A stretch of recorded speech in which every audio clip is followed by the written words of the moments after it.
Joining us now with stories trending around the world is OjyOkpe, who is here ready. Yes, as always ready. After I've had my coffee this morning with our beautiful mugs, I'm looking for Dr. Abati's trouble. Good morning, Ayomide. How are you this morning? Hold on, let me have a sip before I meet you. How nice is it?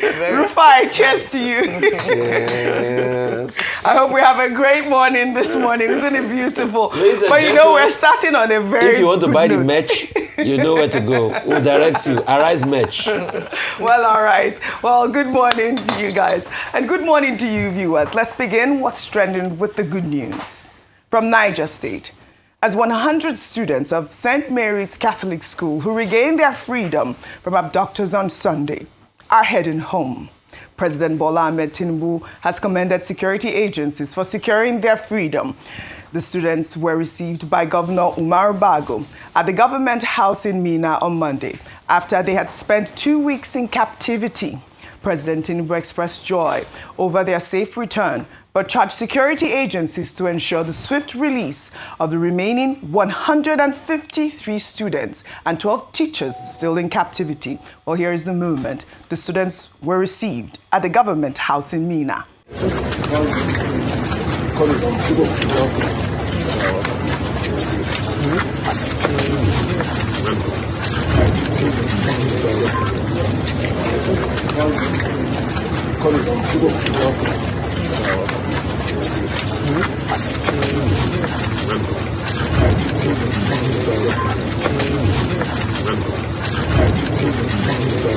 We are just excited and we are happy that we've received 100 of these children, as you saw just a minute ago, and want to thank the President, the security agencies, and every Nigerian that have been part of this recovery.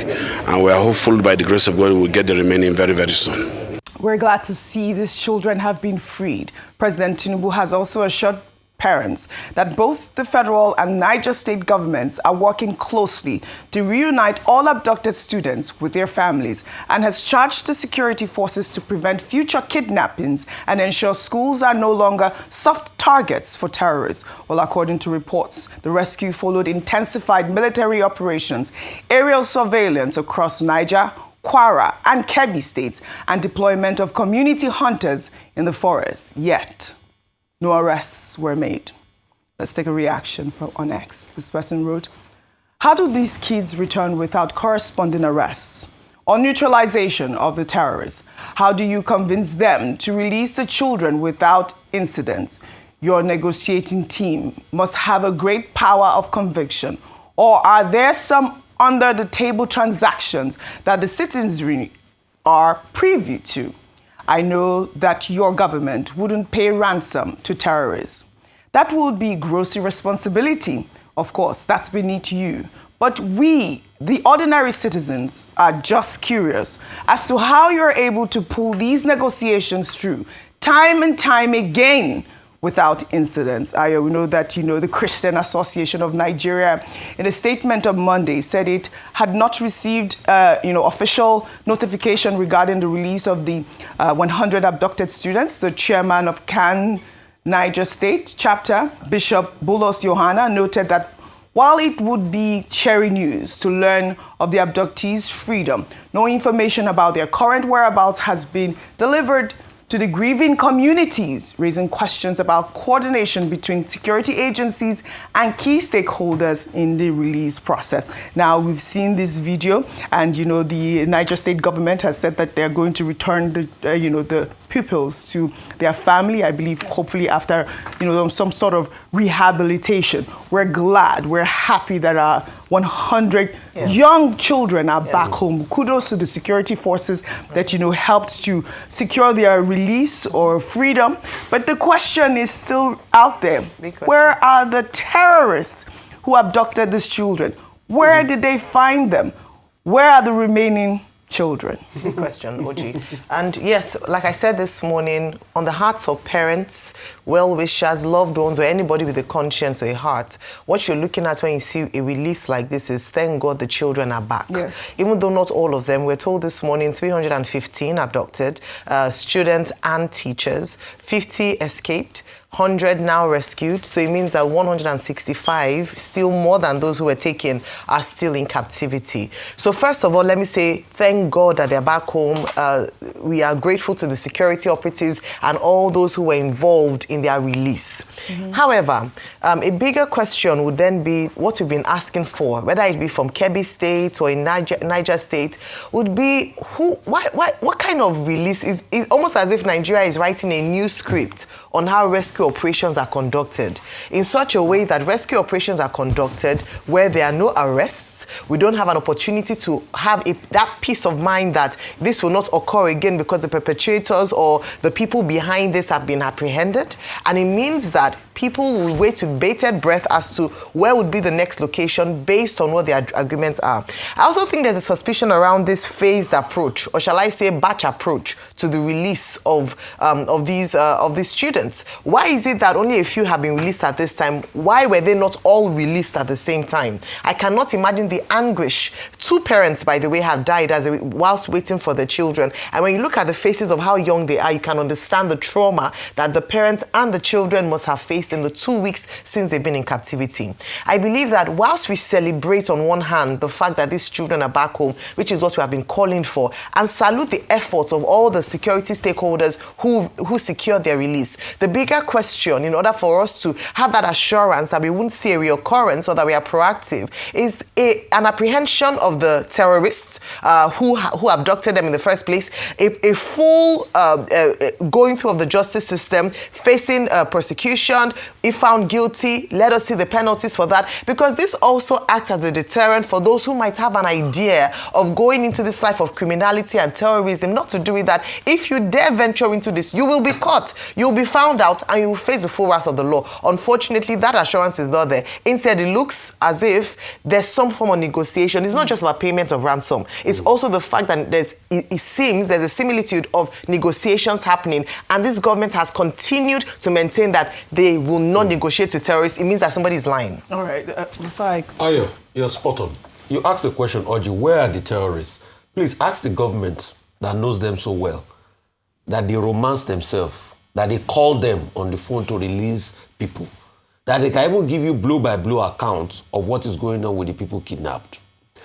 But Oji, in this conversation, what we are not looking at is that things are so bad now in Nigeria that to be a child in this country is a sad, sad commentary.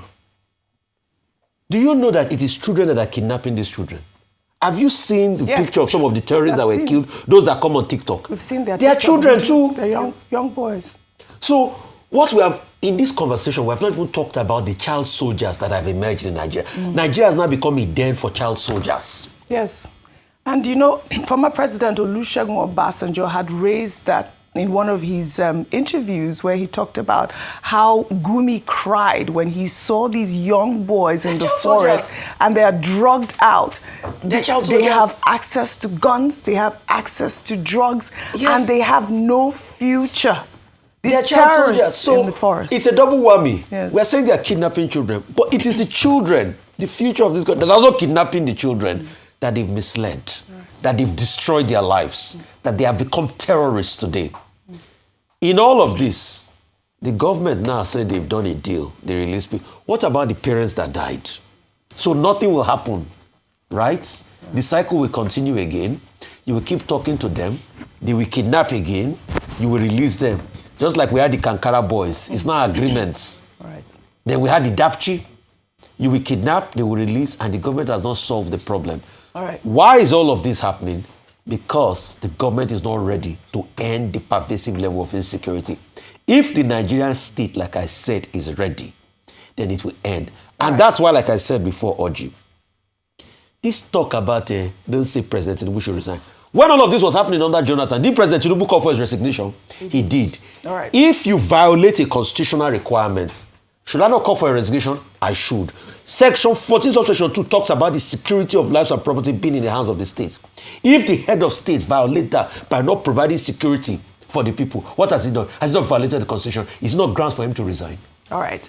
Well, meanwhile, United States Congressman Riley Moore has described the rescue of the 100 students as a positive demonstration of President Bola Ahmed Tinubu's response to the country's security challenges. Riley Moore made the remark in a post on X following his meeting with National Security Advisor Nuhu Ribadu in Abuja. He thanked the NSA for a productive meeting with the U.S. congressional delegation to Nigeria and President Bola Ahmed Tinubu, stating, I'll read Riley Moore's post in part. He wrote, I want to thank the Nigerian government and President Tinubu for rescuing the 100 innocent and precious Catholic school children. This is a positive demonstration of the government's increasing response to the security situation and shows commitment to the emergency declaration laid out by President Tinubu. The U.S.'s sense of urgency on our concerns was positively received. I feel that a cooperative security framework is within sight. The now established joint task force between Nigeria and the U.S. is a great example. It is clear that there is an openness and willingness on the part of the Nigerian government to work with the United States to tackle these critical issues. Now, that openness has to translate to concrete action. There is much work still to be done, but things are moving in the right direction. I look forward to the next steps with the Nigerian government and the continuing open dialogue.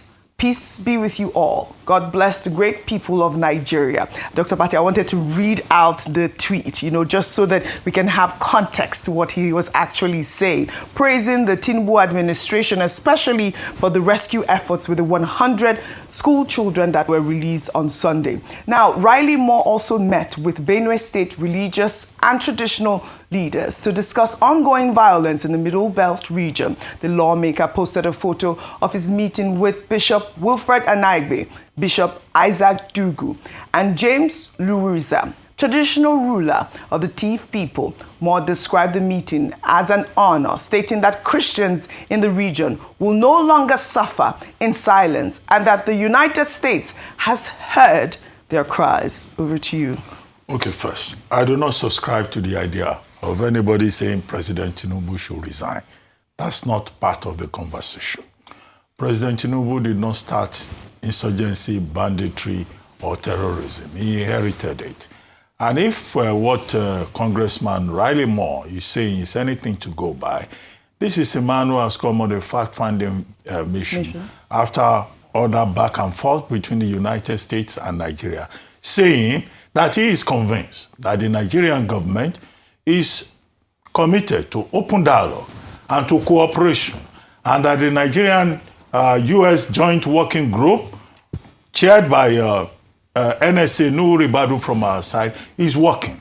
And that he believes that with the kind of dialogue that he has had with the Nigerian authorities, if some of the agreements are followed, that the Tinubu administration will be able to address some of the concerns, not just about alleged Christian persecution, but also about the security of the people of Nigeria generally. So I think Congressman Moore, said, what should be enheartening for those who believe in the progress of Nigeria and for the administration that has been making every possible effort to address the concerns of the United States as articulated by President Trump on October 31. Now, Congressman Moore was one of the two persons that President Trump gave the directive to go and investigate. Now, the other person was the chairman of the Appropriations Committee in Congress. And this is in line with his work. Now, yesterday I said, well, this investigation is coming a posteriori, after the fact, that shouldn't they have done this investigation before jumping to certain conclusions about Nigeria? But better late than never. I think there is hope in the horizon. So, yeah. There is established understanding. There is, some development in the direction of the cooperation that the Nigerian government asked for. All right. Well, typical diplomatic approach. Congressman Moore, Ambassador Richard Mills and Balat and other members of that delegation, they also met with civil society. They were in Benue, where they met with the governor, and they met with Bishop Anagbe, Bishop Dugu, and also the Totiv, so that it's not only government side that they are listening to. However, the caveat that I added is that, okay, this is a fact-finding mission. What matters is what President Trump decides at the end of the day. When President Trump sends diplomats either to Doha, whether it's Steve Witkoff or it is his son-in-law, Jared Kushner, or it is Scott Bessent, what we always hear is that where we have to report back to President Trump. He's the one who will decide. And I hope that they will brief President Trump appropriately and make everything open, the same kind of openness that Congressman Moore is commending from the Nigerian side, that they would, and then there will be some kind of understanding, and that the cooperation that Nigeria is asking for, will be at the fulcrum of that process of collaboration and understanding. Well said. Let's now turn our attention to reactions trailing the accusation leveled against Nigeria by the Confederation of Sahel States over the violation of Burkina Faso's airspace after a Nigerian Air Force aircraft carrying 11 people was forced to land in the country on Monday.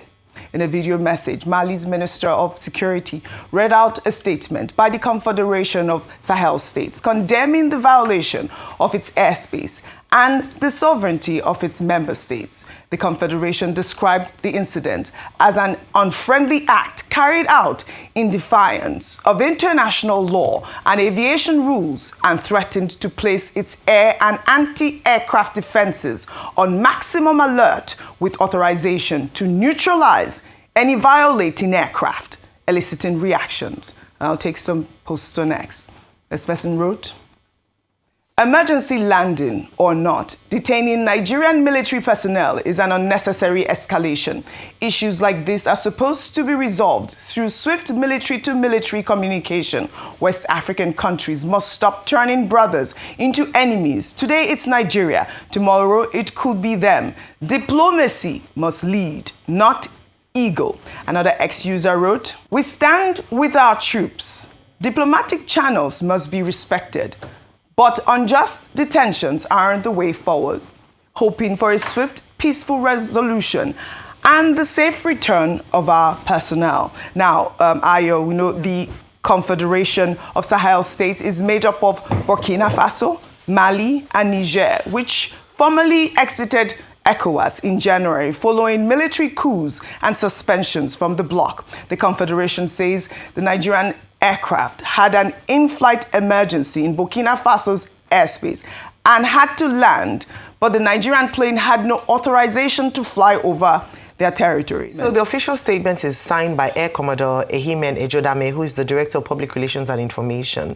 He had actually clarified what you already highlighted. Yes. So that was the official statement that they said they were on their ferry mission to Portugal yesterday, 8th of December. And following takeoff from Lagos, the crew observed the technical concern which necessitated a precautionary landing in Burkina Faso, which was the nearest airfield at the time. They also made it clear that this is in accordance with standard safety procedures and international aviation protocols. They also highlighted the fact that the NAV crew is safe and have received cordial treatment from the host communities. So, I mean, what we had said earlier on is that this is a official statement from the Nigerian Air Force, and then there are stories around that they are being detained. According to this statement, they are not being detained. They've received cordial treatment, and it was based on an emergency landing. Some of us have been in situations where planes developed issues or passengers on the flight had issues for commercial flights. In this case, it's a military flight where you have to find the nearest, strip to land. And this is what has happened. And I think for now,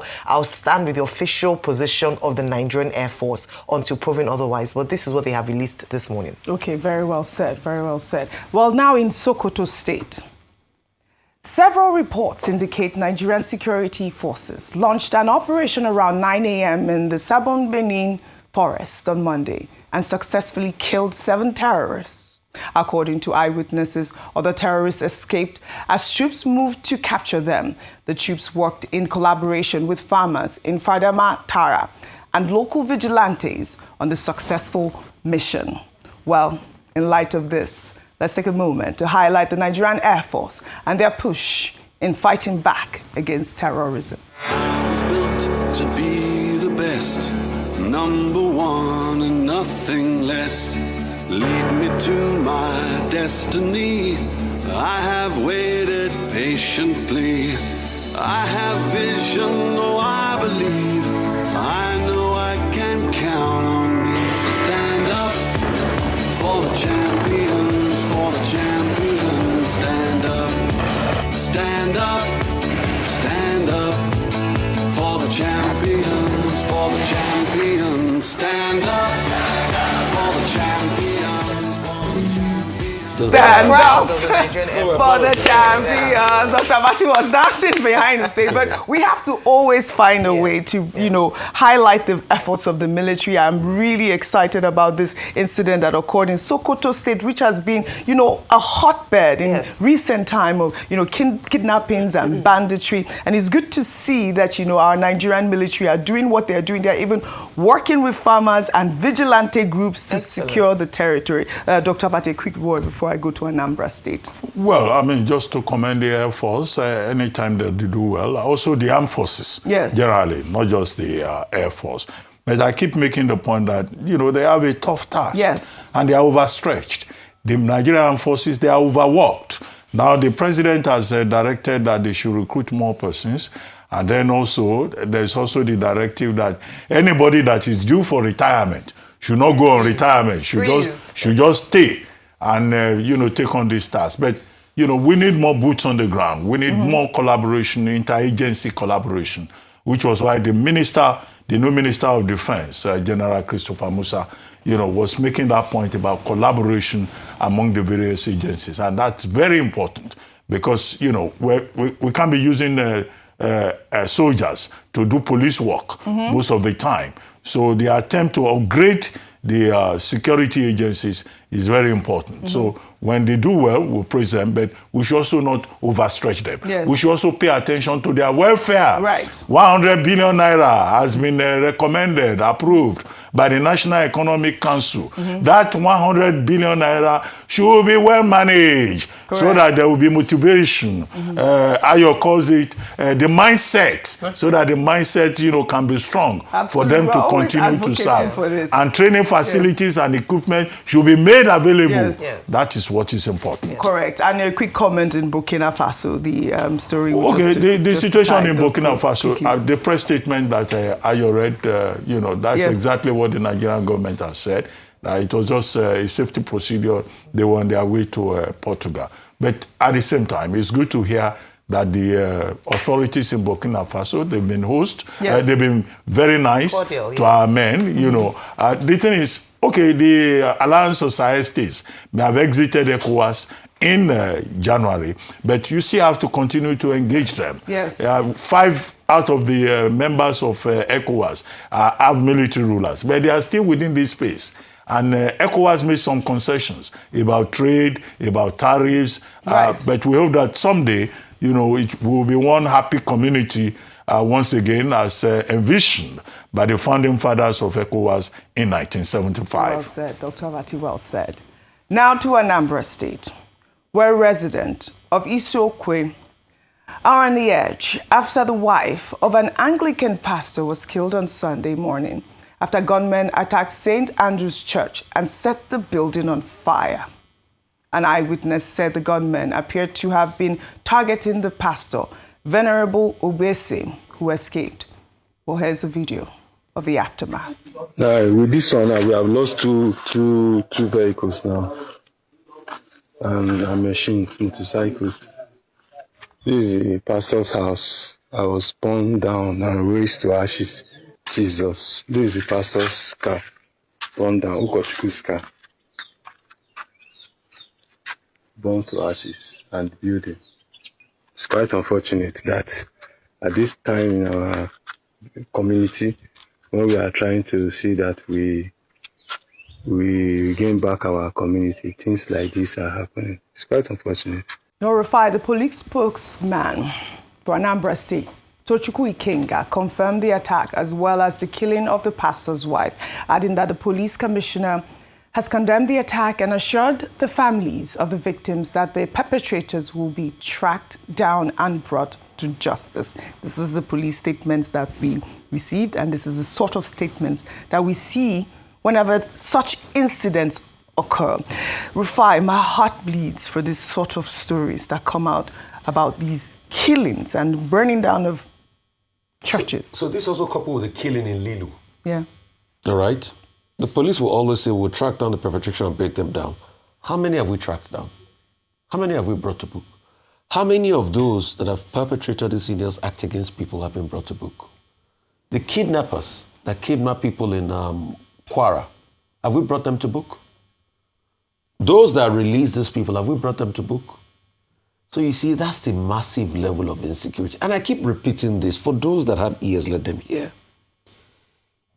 I am worried because increasingly in a state where it starts to look like the government does not have the autonomy of violence, a state must have the autonomy of violence more than any other actor. That's why you have all the paraphernalia of state. That's why you have heavy budgetary provisions for insecurity. That's why you have military officers that will also call for better funding that should be able to go out there and bring the perpetrators to book. But in Nigeria, we hear of complicity. We hear of people not doing their work. We hear of one too many times, people are getting away with murder. The question I'd like to ask them is, how many of these people that perpetrate crimes like this have ever been brought to book? What is the list like? What is the number? So as long as we have these gaps, then President Tinubu, see, the title of the commander-in-chief, uneasy lies the head that wears the crown. You were so bold to call Jonathan all sorts of names. And we supported you because we said that's the role of the opposition. But today, if we speak and call you names and say, do the needful, protect people, your people will be shouting, oh, you don't have the rights. They will write flowery English to be abusing us. But we supported you when you were calling Jonathan names. The sad part is people like them, Dr. Abati, that was on the receiving end. Dr. Abati, which name did you even call people that used to abuse Jonathan that time? Children of perdition, or what name did you call them? Because you were the one that was not abusing them then. But they called Jonathan names and we supported you, President Tinubu. Your supporters even went ahead, carried a coffin and wrote Jonathan on the coffin while President Jonathan's mother was still alive. But today, if we talk now, your people will be calling and say we talk too much. Oh. They will be calling at the back. Don't say, don't call for his resignation. Don't call for it. Do something about it. That's what we are saying. That's all we want. Right. Do something about this level of insecurity. And Dr. Abati, with due respect, I totally disagree with that talk. Insecurity has been there before President Tinubu come. He didn't know insecurity was in ground before he went to vie for presidency. All right. So, who is the president on ground? Is it me? Okay. Who is supposed to do the work? We should not be giving excuses like that for him. All right. He knew what he was going into before he went into it. As long as he's there, the day he leaves power, we will turn to the other person that is president and we ask him questions. All right, fine. If he's president, Tinubu is not president, do you think I will disturb him and be talking about security? It's because he's president. So he will take everything. All right, my heart goes out to the family of the pastor's wife and the pastor. We hope that, there will be some succor for that family, and we'll pray for her soul. May her soul rest in perfect peace. Now, I always say, it can be doom and gloom. It cannot be doom and gloom. It cannot all the time. Well, all right. We'll take our good news report now, highlighting Africa's richest man, Alhaji Aliko Dangote's incredible commitment to Nigerian education as he announces a $700 million investment to transform the lives of over 155,000 Nigerians over the next 10 years.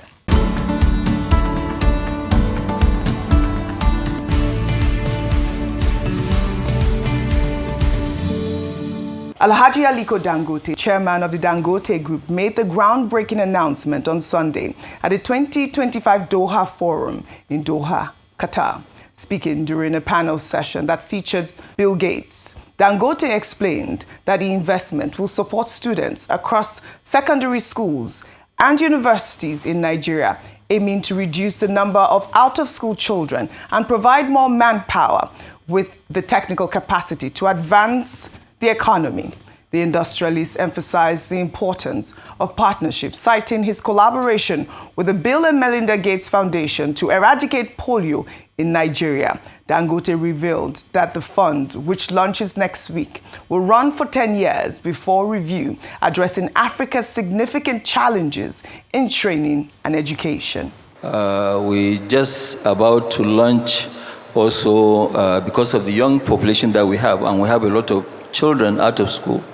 So what we are going to launch next week, we're launching a $700 million fund to fund education of, at the fourth year, we'll be having people from secondary school up to university level, totaling about 155,000. We'll run it for 10 years, then we'll review.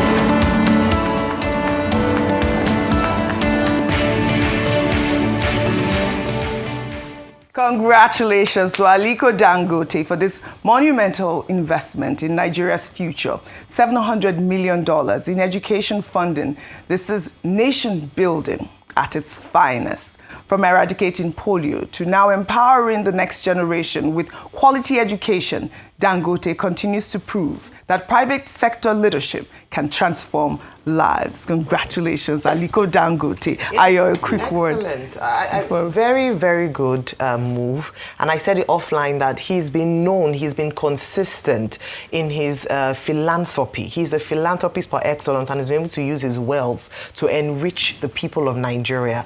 When we talk about education, I don't think we understand to what extent the power of education, and we see it under threat, even with regards to the insecurity we currently face.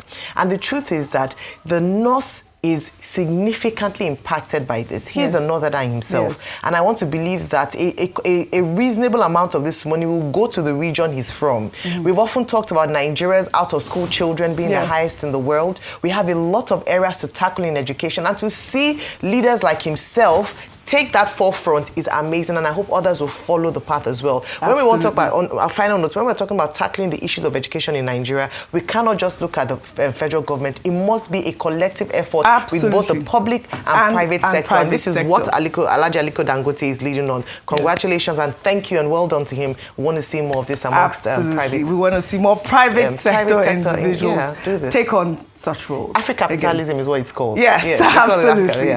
Again, congratulations, Alhaji Aliko Dangote. Now under milestones, we'll celebrate the number 3 man in Nigeria, Senate President Godswill Akpabio, on the occasion of his 63rd birthday, December 9.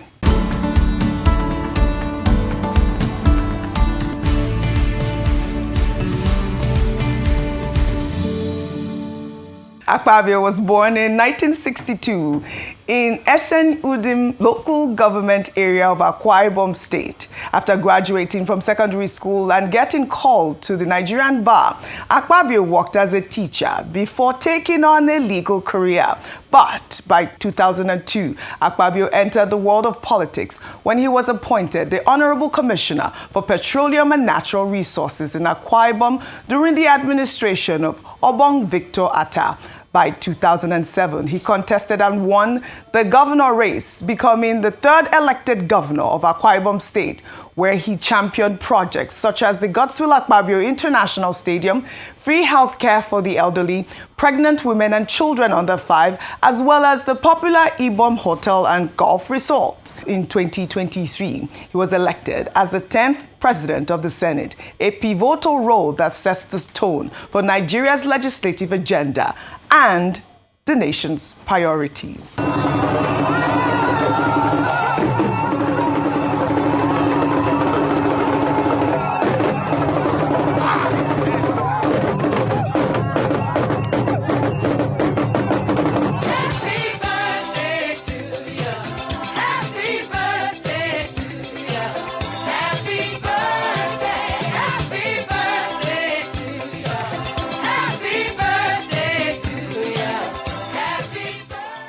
So from everyone at Horizon News, we wish Senate President Godswill-Akpabio, the uncommon Senate President, a very happy birthday. Happy birthday. I was laughing of the video. You saw how uncommon he danced with that video. Go ahead, Dr. Abati. No, I was going to say the man from Gilgal, when he was governor, he used to tell us, come to Gilgal and see the wonderful things that the Lord has done in Akwa Ibom State. So this is the uncommon senator, the uncommon Senate president with uncommon ideas, celebrating at 63. Above all, he's a Malabite, a University of Calabar person. So we congratulate him, and I'm sure he understands the language. That this has implications. Dr. Abati with the implications. Honestly, one of his finest moments recently was during the screening of the now Minister of Defense, and a number of people hailed him, and I think that's just to continue to spotlight that. So when he does a great work, General Christopher Musa as leader of the Senate, President of the Senate, we hail him and we say happy birthday to him. Rufai, did you want to say happy birthday to